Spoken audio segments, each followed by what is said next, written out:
لیکن چونکہ بنو ہاشم سے تھے اور بنو ہاشم آپ کو پتہ ہے متولی تھے کعبہ شریف کے، انہوں نے اپنے آپ کو ابو ذر غفاری کے اوپر گرا لیا کہ تاکہ ان کو کوئی مارے نہ. انہوں نے کہا تمہیں پتہ نہیں ہے قبیلہ یعنی غفاری قبیلے سے تعلق رکھتا ہے تو اس کے قبیلے کے لوگ آ کے یہاں پہ لڑائی کریں گے ہم سے. کیونکہ قبائلی سسٹم تھا نا، اس میں یہ نہیں دیکھا جاتا تھا کہ اس کا مذہب کیا ہے، پہلے نمبر پہ دیکھا جاتا ہے یہ ہمارے قبیلے کا ہے، تم نے ہمارے قبیلے کے بندے کو مارا ہے تمہیں نہیں چھوڑیں گے. اسی وجہ سے آپ دیکھیں نا بنو ہاشم اسلام قبول نہ کرنے کے باوجود نبی علیہ السلام کی پشت میں تو کھڑے رہے نا، اور یہ پہلے بھی ہوتا رہا. قرآن حکیم میں آتا ہے نا کہ شعیب علیہ السلام کی قوم کیا کہتی ہے، اے شعیب اگر تیرا قبیلہ تیرے ساتھ نہ ہوتا کب سے تیرا کام کر چکے ہوتے. اس لیے انبیاء ڈومیننٹ قبائل میں آتے ہیں جو شریف النفسی والے ہوتے ہیں، جن میں ایک سسٹم ہوتا ہے پورا. تو اور پھر جو ہے نا وہ اگلے دن پھر ابو ذر غفاری نے اس طرح کلمہ پڑھا، پھر ان کی پٹائی ہوئی، پھر حضرت عباس نے ان کو بچایا اور پھر وہاں سے یعنی وہ چلے گئے. یہ پوری حدیث صحیح بخاری میں ہے، اور بلکہ بخاری میں پورا ایک چیپٹر ہے ابو ذر غفاری کے اسلام لانے کا واقعہ. امام بخاری نے ابو ذر غفاری کا پروٹوکول یہ رکھا ہے کہ اسلام کا پورا چیپٹر بنایا ہے ابو ذر غفاری کے اسلام لانے کا واقعہ. باقی یہ درویش صفت آدمی تھی اور دنیا کو 3 طلاقیں دی ہوئی، اور وہ اس لیے کہ انہوں نے نبی علیہ السلام کو بڑا کلوزلی آبزرو کیا تھا. نبی علیہ السلام کی جتنی احادیث دنیا سے زہد اور دنیا پرستی کی مذمت پہ ہے نا، اکثر احادیث کے راوی ابو ذر غفاری. چونکہ انہوں نے نبی علیہ السلام کو بڑا کلوزلی آبزرو کیا تھا تو اس لیے وہ صحابہ کرام پہ جب دنیا کے خزانے کھول دیے گئے، اور بعض اصحاب اور بعض تابعین میں انہوں نے جب دنیا کی محبت میں غلبہ اور عیاشی کا لیول دیکھا تو ان سے وہ برداشت نہیں ہوتا تھا. انہوں تو نبی علیہ السلام کی صحبت کی ہوئی تھی. خدا بے نیاز ہے. وہ کہتے تھے یہ دیکھو یار، ہم لوگ تو فاقے کرتے تھے اور ہمارا پیغمبر ہمیں یہاں تک تعلیمات دیتا تھا کہ اے اللہ محمد اور آل محمد کو بس اتنا ہی رزق دینا کہ روح اور جسم کا رشتہ برقرار رہے. یہ حدیث بخاری و مسلم میں ہے، اور بخاری و مسلم میں حدیث ہے حضرت عمر کو نبی علیہ السلام نے ڈانٹتے ہوئے کہا جب وہ چٹائی کے نشان دیکھے، ان کا یا رسول اللہ رو پڑے کہ کیسر و کسرا تو دنیا کے مزے لوٹ رہے ہیں اور آپ اللہ کے نبی. تو آپ فرمایا کہ تم اس پہ خوش نہیں کہ وہ دنیا کے مزے لوٹیں اور تم آخرت کی سعادت لوٹو. اور لگتا ہے عمر تم پہ دنیا کی حقیقت آج بھی نہیں کھلی. جن لوگوں کے سامنے یہ ساری چیزیں تھیں، جن لوگوں نے نبی علیہ السلام کا وہ پیریڈ دیکھا تھا، پھر ان کو یہ بھی پتا تھا کہ بخاری و مسلم میں نبی علیہ السلام کے جو آخری خطبات میں سے شہدائے احد کے اوپر جو نماز جنازہ آپ نے 8 سال بعد پڑھی، اور وہاں پہ آپ نے جنازے یعنی ادھر قبرستان میں خطبہ دیا عبرت کے لیے، اور اس میں کئی چیزیں تھیں. ایک تو یہ تھی کہ یہ یہاں پہ وہ لوگ دفن ہیں جنہوں نے اسلام کے لیے قربانی دی ہے اور ان کا پھل تم نے کھانا ہے. وہ دنیا سے اسی طریقے سے گئے ہیں، دفن میں نہیں دیا گیا کئی لوگوں کو.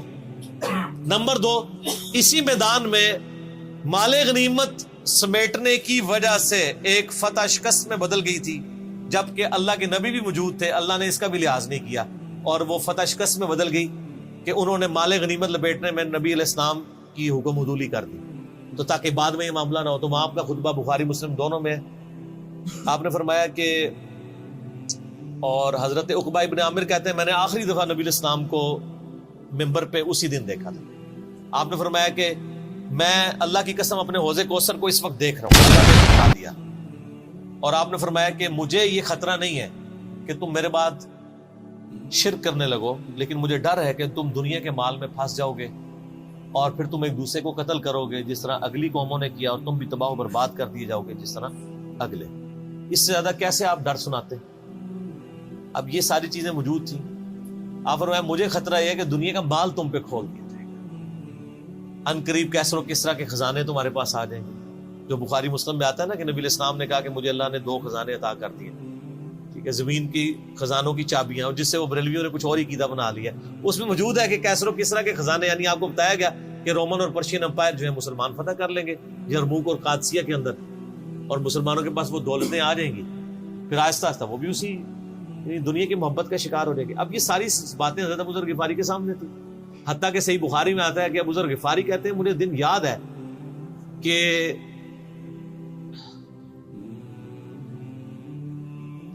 نبی علیہ السلام نے فرمایا کہ ابو ذر وہ احد پہاڑ دیکھ رہے، تو کہتے ہیں میں نے احد پہاڑ کی طرف دیکھا اور میں یہ سوچ رہا تھا کہ ابھی مجھے آپ کسی کام کے سلسلے میں وہاں بھیجیں گے.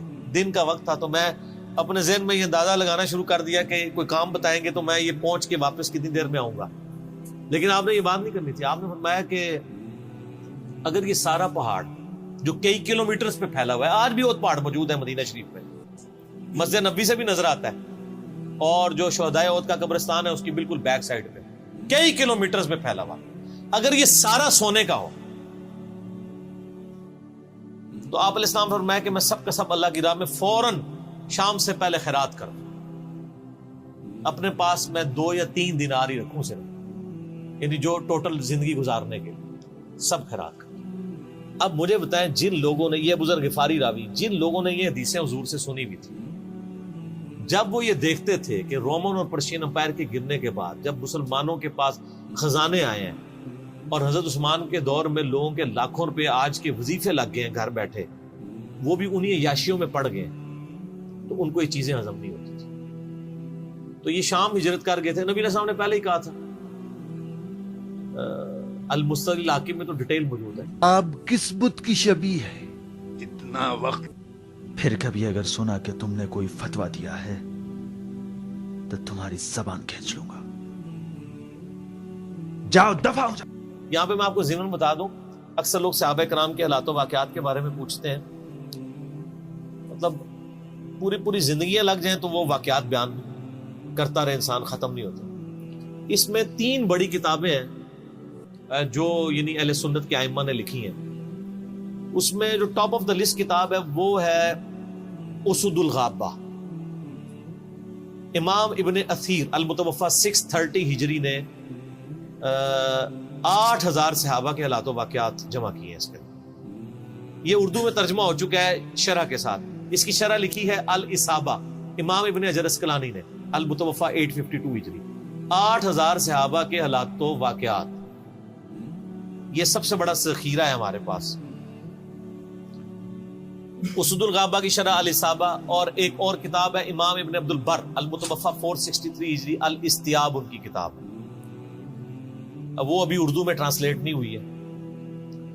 اور اس کے علاوہ فضائل صحابہ جو چیپٹر ہیں بخاری میں, مسلم میں, وہ آپ کو چند ایک واقعات ملیں گے. ڈیٹیلڈ آپ کو المستدرک للحاکم میں جو 4تھی اور 5ویں جلد ہے نا, جو اردو ترجمے والی بریلویوں نے چھاپی ہے, وہ تو ساری ہے ہی صحابہ کرام کے بارے میں, اور ڈیٹیلڈ حالات ہیں. ابو ذر غفاری کے بارے میں بھی آپ کو آلموسٹ جتنی میں حدیثیں بیان کر رہا ہوں آپ کو مل جائیں گی. اس میں یہ حدیث نبی علیہ السلام نے, یعنی یہ حدیث ہے المستدرک للحاکم میں صحیح سند سے, کہ فرمایا آپ علیہ السلام نے کہ ابو ذر تیرا کیا حال ہوگا جب تو بھوسا لوگوں میں رہ جائے گا. اور آپ نے یوں انگلیاں ڈالی. اور ابو ذر غفاری کا انتقال 32 ہجری میں ہوا ہے حضرت عثمان کے دور میں. یہ بات عبداللہ بن عمر بن عاص کے بارے میں نہیں کہی تھی؟ وہ بھی ہے, وہ تو صحیح بخاری میں ہے. عبداللہ بن عمر بن عاص کو نبی علیہ السلام نے فرمایا تھا کہ تو بھوسا لوگوں میں رہ جائے گا. سیم الفاظ حضرت ابو ذر غفاری کے بارے میں حاکم میں ہے. آپ مستدرک الحاکم کا چیپٹر کھول, وہ تو یزید کے دور تک گئے تھے نا, یہ حضرت عثمان غنی کے دور میں بہت ہوئے. انہیں حضرت عثمان غنی برے نہیں تھے نعوذ باللہ, یعنی ان کے دور میں عیاشی کا لیول لوگوں کا یہ ہو گیا تھا.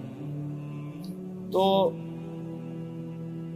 یہ یعنی اس میں پھر حدیث میں الفاظ ہیں نبی علیہ السلام سے, پھر انہوں نے کہا یا رسول اللہ میں کیا کروں, تلوار اٹھا لوں؟ آپ فرمایا صبر کرنا اور اپنی زبان سے تم حق بات کی تلقین کرتے رہنا, پھر آپ کو حاکم میں ملے گا. نبی علیہ السلام فرمایا کہ ان قریب تمہیں مدینے سے نکال دیا جائے گا, شام چلے جاؤ گے وہاں سے بھی نکال دیا جائے گا. اور سر ایک بڑی دردناک حدیث ابو ذر غفاری کے پاس, وہ حاکم میں ہی ہے, المستدرک الحاکم میں. ہاں غزوہ تبوک آپ کو پتا ہے ایک ایسا غزوہ تھا جس میں جو شرکت نہیں کرے گا وہ منافق ڈکلیئر ہوگا. قرآن میں فتویٰ آ گیا تھا. اس سے پہلے کبھی نفیر عام نہیں تھی, یہ پہلا اور آخری موقع تھا, کیونکہ رومن امپائر سے ٹکرانا تھا. سپر پاور تھی دنیا کی, 1.5 لاکھ کی فوج لے کے کیسرے روم بارڈر پہ آ گیا تھا عرب کے. تو نبی علیہ السلام نے اناؤنسمنٹ کی کہ بھئی اب سب نے جانا ہے, جو نہیں جائے گا منافق شمار ہوگا, الا یہ کہ کسی کے پاس ریسورسز نہ ہو, یا کوئی مریض ہو, یا کوئی عورت ہو, یا کوئی معذور ہو. منافقین آگے بہانے کر رہے تھے, کچھ سادہ لوگ مسلمان بھی اس کا حصہ بن گئے. بخاری مسلم میں 3 اصحاب کی توبہ کا واقعہ بھی موجود ہے, وہ بھی میری ویڈیو ریکارڈڈ ہے. تو کعب بن مالک کی رضی اللہ تعالیٰ عنہ علیہ السلام, کچھ لوگ جو ہے وہ یعنی اپنے ان معاملات کی وجہ سے کچھ پیچھے بھی رہ گئے. تو المستقل الحاکم میں آتا ہے کہ صحابہ کرام کہتے ہیں کہ ہم نبی علیہ السلام کے ساتھ سفر پہ نکلے نا جب، تو نبی علیہ السلام کو آگے کوئی بتاتا تھا، کہتا تھا یا رسول اللہ وہ جو فلاں بندہ تھا نا وہ بھی کوئی نہیں آیا، پیچھے رہ گیا. تو آپ علیہ السلام پرواہ نہیں کرتے تھے. پھر بتایا گیا یا رسول اللہ وہ بھی کوئی نہیں، یعنی جڑے نعرے مارتے سن اچے اچے، جدو ایتھے کسی کو دسایا جائے گا سر وہ تہاڈا پکا جڑا یار ہے بیلی وہ بھی کوئی نہیں تھے. تو حضور علیہ السلام کو لوگ نا فیڈ بیک دیتے یا رسول اللہ وہ بھی غائب ہے، وہ بھی نہیں آیا. اب 30,000 کے لشکر میں آپ نے کوئی ریکارڈ تو نہیں رکھا تھا، رجسٹر تھا، لیکن کدھر 30,000 بندوں میں کدھر کوئی رکھ سکتا ہے صاحب اس طرح. یا رسول اللہ وہ بھی رہ گیا، وہ بھی. تو حضور علیہ السلام کہتے ٹھیک. آپ فرماتے تھے اللہ چاہے گا تو آ جائے گا، نہیں آئے گا تو نہیں آئے. تو کسی نے کہا کہ وہ ابو ذر غفاری بھی پیچھے رہ گئے اور ابو ذر کو اس کے اونٹ نے روک لیا. اونٹ ہی نہیں اٹھ رہا تھا نا سر، وہ آپ کو گاڑی تو نہیں ہے نا جو سٹارٹ کر لیں گے آپ. اونٹ چلنے سے انکار کرتے ہیں، وہ کر سکتا ہے. اور سر سفر کتنا ہے؟ 700 کلومیٹر. 700 کلومیٹر کا ریگستانی سفر آج کے دور میں بھی کرنا مشکل ہے. سائیکل پہ نہیں آپ کر سکتے، پیدل تو آپ سوچ بھی نہیں سکتے. اونٹ کے بغیر کیسے ہو سکتا ہے؟ جس میں آپ کو اونٹ اس لیے بھی ضروری ہے کہ اس کے اوپر آپ نے سامان لادنا ہے. پانی نہیں راستے میں پینا. ریگستان میں تو کئی کلومیٹر تک کچھ بھی نہیں ہوتا، بھوکے پیاسے مریں گے. پھر آپ قافلے سے بھی جدا ہیں. تو ابو ذر غفاری کوشش کرتے رہے کس طریقے اونٹ. اسی دوران قافلہ نکل گیا آگے تو وہ اونٹ اٹھا ہی نہیں ہے. تو حضرت ابو ذر غفاری نے اپنا سامان اپنی پیٹھ پہ لاد دیا، پیدل چل پڑے. ریگستانی سفر. حاکم کی روایت ہے کہ ہم نے دیکھا دور سے ایک اکیلا شخص آیا جس کی پیٹھ کے اوپر بورا لدا ہوا ہے. تو نبی علیہ السلام کی آپ محبت دیکھے، آپ نے فرمایا کہ تو ابو ذر ہو جا، یعنی جو آنے والا شخص ہے تو ابو ذر ہو. یعنی حضور نے خواہش کا اظہار کیا. آپ کو نظر تو نہیں آ رہا تھا یہ کون آ رہا ہے، آپ کی محبت. آپ کو پتا تھا ابو ذر غفاری نہیں رہ سکتا پیچھے. تو صحابہ کہتے ہیں آپ نے فرمایا تو ابو ذر ہو جا. تو صحابہ کہتے ہیں تھوڑی دیر بعد جب وہ قریب آئے تو ہم نے پہچان لیا ابو ذر غفاری ہیں. تو جب ہم نے پہچان لیا نا تو حضور علیہ السلام نے ان کے پہنچنے سے پہلے آپ نے فرمایا ابو ذر کو دیکھو اکیلا آ رہا ہے، اکیلے ہی دنیا سے جائے گا اور قیامت دن بھی اکیلا اٹھایا جائے گا. یہ اس حدیث کا بھی کچھ حصہ باقی ہے، میں بعد میں بیان کروں. پہلے میں اس کو کنکلوڈ کر لوں کہ صحیح بخاری میں آتا ہے کہ حضرت ابو ذر غفاری شام چلے گئے تھے.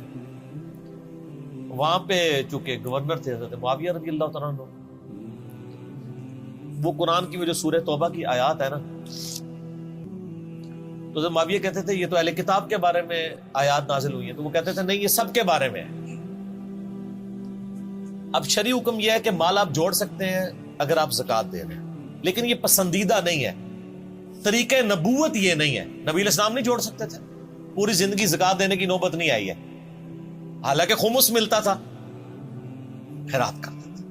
ابو ذر غفاری کا جھگڑا یہ تھا کہ تم تو نبی کے اصحاب ہو، تم لوگوں کو یہ زیب ہی نہیں دیتا کہ تم لوگ اس طرح کے محلات میں رہو اور اس طرح مال جوڑو. تو اب چونکہ سینئر صحابی تھے، ان کو ہاتھ ڈالنا بھی آسان نہیں تھا. پھر نبی علیہ السلام نے فرمایا ہو کہ اس سے زیادہ سچا انسان ہی کوئی نہیں.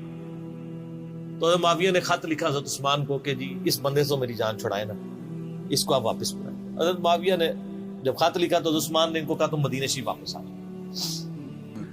جان لو. مدینہ شریف جب یہ واپس آئے تو صحیح بخاری میں آتا ہے کہ لوگوں کا جھمگٹا لگ گیا ابو ذر غفاری کے گرد. لوگوں کو پتا تھا یہ تو بڑا زہد والا بندہ ہے. تو ابو ذر غفاری وہی حدیثیں سنایا کرتے تھے کہ حضور نے فرمایا یہ پہاڑ سونے کے برابر ہو تو میں خیرات کر دوں گا. جبکہ باقی صاحب کہتے تھے کہ مال جوڑنا جائز ہے اگر زکوٰۃ کوئی دیتا رہے. وہ یہ کہتے تھے کہ یار یہ تم لوگوں کو تو زیب نہیں نہ دیتا، یار تم لوگ تو یہ باتیں نہ کرو، تم لوگ نبی کی صحبت یافتہ ہو، تم لوگوں کو تو زہد ہونی چاہیے تم لوگوں کی زندگی میں. اب لوگوں کا ہجوم ان کے گرد لگ گیا اور پھر حضرت عثمان نے ان کو خلیفہ وقت بلایا اور کہا کہ یار تو خود ہی مدینہ شریف چھوڑ کے یہاں سے چل جا، تیری وجہ سے فتنہ کھڑا ہو۔ حضرت عثمان نے کہا میں نے تو نبی علیہ السلام سے سنا تھا کہ حکمرانوں کی اطاعت کرنا، صبر کر لینا۔ تو ایک زبدہ نامی کا ایک گاؤں تھا مدینہ شریف کے پاس، شہر سے ہٹ کے، تو وہ پھر وہاں پہ ہجرت کر گئے۔ آپ دیکھیں ریونج کیسا تھا، لوگ کتنے ڈرے ہوئے تھے کہ ابو ذر اپنی بوڑھا شخص 80-90 سال کا بابا اپنی ایک بڑھیا بیوی کو لے کے اس عمر میں شہر بدر ہو رہا ہے اکیلا۔ آج نہیں آپ سوچ سکتے کسی جگہ آپ اکیلے جا کے پڑاؤ کریں، کسی بیابان کے اندر، ریگستان کے اندر۔ اس زمانے میں آپ سوچ رہے، آج کل بھی آپ مدینہ شریف کے گر چلے ہیں تو آپ وہاں نہیں ایک رات بھی گزار سکتے۔ تو کوئی شخص حضرت ابو ذر غفاری کو سی آف کرنے نہیں آیا سوائے حضرت علی کے، اور وہ بھی مدینے کی باؤنڈری تک آئے۔ ان کو پتا تھا ان کے سٹانس کے بارے میں مدینے کی باؤنڈری سے باہر نہیں جاؤں، اگر مجھے کوئی اس طرح کا یعنی حکم اجازت مل جاتی تو میں تیرے ساتھ جاتا۔ ایران والوں نے حضرت علی علیہ السلام کے زندگی کے آخری 10 سال کے اوپر ایک فلم بنائی ہے، امام علی علیہ السلام۔ اس میں ابو ذر غفاری کے سارے واقعات انہوں نے فلمائے ہیں، دیکھنے والے۔ جب مولا علی چھوڑنے آتے ہیں، پھر جو ان کی ڈیبیٹس ہوتی ہیں مدینہ شریف میں لوگوں کے ساتھ، وہ ساری انہوں نے ویڈیو میں فلما دی۔ جو تجھے کفن دے کے دفنائے گا اور جنازہ بھی پڑے گا، تو نے فکر نہیں کرنی، جب میں مر جاؤں تو میرے آ کے ان کے مرنے کے بعد مسلمانوں کا ایک قافلہ دور سے آ رہا تھا۔ تو اسی مستقل حاکم کی حدیث میں آتا ہے کہ سر قافلہ بھی سنے پھر کون ہے؟ عبداللہ ابن مسعود۔ ابو ذر غفاری بھی زہد کے امام، ابن مسعود بھی زہد کے امام، ابو دردہ بھی زہد کے امام۔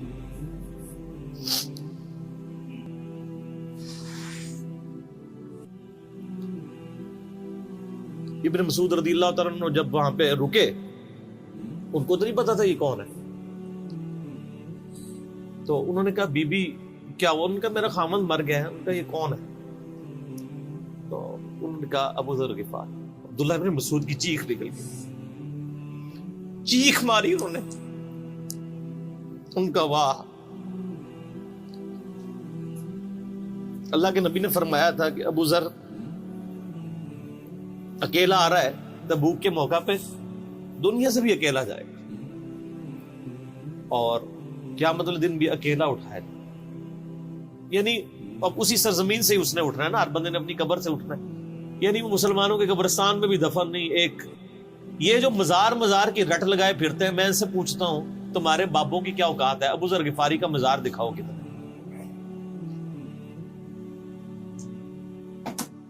جو اس روئے ارض پہ نیلی چھتری کے نیچے سچا ترین انسان جس کو اللہ کے نبی کہہ رہے ہیں، اس کا کوئی مزار نہیں ہے۔ غریب المتنی میں مرا ہے، اس کی قبر بھی ایسی جگہ ہے جہاں مسلمانوں کے پاس قبریں بھی کوئی نہیں ہے، ایک ریگستان میں اکیلی قبر ہے، اس قبر کا بھی کسی کو نہیں پتا، اس پہ کوئی مزار بھی نہیں ہے، اور قیامت الدین بھی اکیلا اٹھایا جائے گا، یعنی قیامت تک وہاں پہ کوئی قبرستان بھی نہیں بنے گا۔ ظاہر نبی علیہ السلام کی یہ بھی خبر ہے، تو کیا وہ ناکام ہو گیا؟ اگر مزارات ہی دلیل ہے کامیابی کی، تو عبداللہ ابن مسعود رضی اللہ تعالیٰ نے ان کو غسل دیا، کفن دیا اور دفنا دیا۔ یہ پوری ڈیٹیلز آپ کو المستقل حاکم میں مل جائے گی۔ تو ابو ذر غفاری ان چند شخصیات میں سے ہیں جن میں پوری امت کا اتفاق ہے ان کی نیکوکاری کے اوپر۔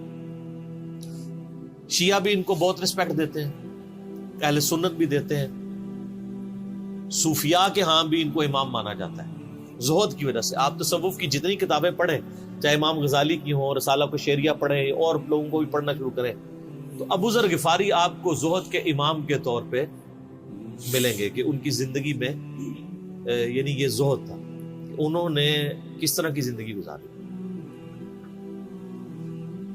سر لوگ مجمع میں مرتے ہیں، ان کو یاد کوئی نہیں کرتا. اور ابو ذر غفاری کو آج بھی دنیا یاد کر رہی ہے، ہم بھی یاد کر رہے ہیں رضی اللہ تعالی علیہ السلام. اللہ تعالیٰ قیامت والے دن ہمیں ایسے نیکوکار لوگوں کا ساتھ نصیب فرمائے. آمین.